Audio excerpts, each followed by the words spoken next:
Hello बच्चों, let's read the question. The question is, according to Bohr's theory of the moment of momentum of an electron revolving in second orbit of hydrogen atom will be.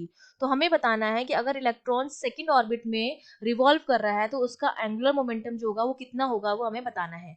तो देखिए, इस question को solve करने के लिए हमारा जो की कॉन्सेप्ट रहेगा उसमें आपको पता होना चाहिए बोर के पोस्टुलेट्स।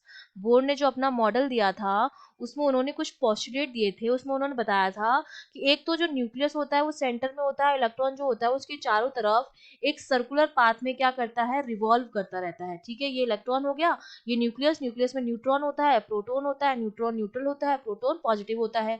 तो इलेक्ट्रॉन और प्रोटॉन के बीच में क्या लगता है, एक कूलाम्बिक अट्रैक्टिव कूलाम्बिक फोर्स लगता है, इलेक्ट्रोस्टैटिक फोर्स लगता है।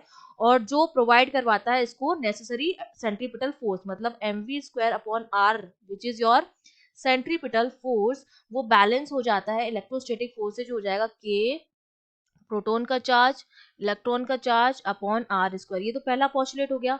सेकंड पोस्टुलेट उसने ये बताया था कि इलेक्ट्रॉन का जो एंगुलर मोमेंटम होता है L which is M V R, जो एम वी आर के बराबर होता है, वो क्वांटाइज्ड होता है। इसका मतलब क्वांटा के फॉर्म में होता है और वो इंटीग्रल मल्टीपल होता है h अपॉन 2 पाई का। इंटीग्रल मल्टीपल मतलब n times of h upon 2 पाई होता है।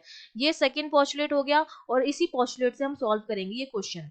तो हमें पता चल गया कि एंगुलर मोमेंटम जो है वो NH अपॉन 2 पाई के बराबर है। हमसे बात की जा रही है सेकंड ऑर्बिट की, इसका मतलब n की वैल्यू n इक्वल्स टू 2 है। तो जो L आ जाएगा सेकंड ऑर्बिट में वो हमारा कितना हो जाएगा, 2 इंटू एच अपॉन 2 पाई। तो 2 से 2 कैंसिल हो जाएगा, ये मेरा किसके बराबर हो जाएगा, h अपॉन पाई के बराबर हो जाएगा। तो सेकंड ऑर्बिट में इलेक्ट्रॉन का जो एंगुलर मोमेंटम आएगा वो h अपॉन 2 पाई के बराबर आता है। अब अगर मैं ऑप्शन चेक करूंगी तो देखिए, जो सी ऑप्शन हमारा h अपॉन पाई, वो हमारा करेक्ट ऑप्शन हो जाएगा। I hope you understood well. All the best.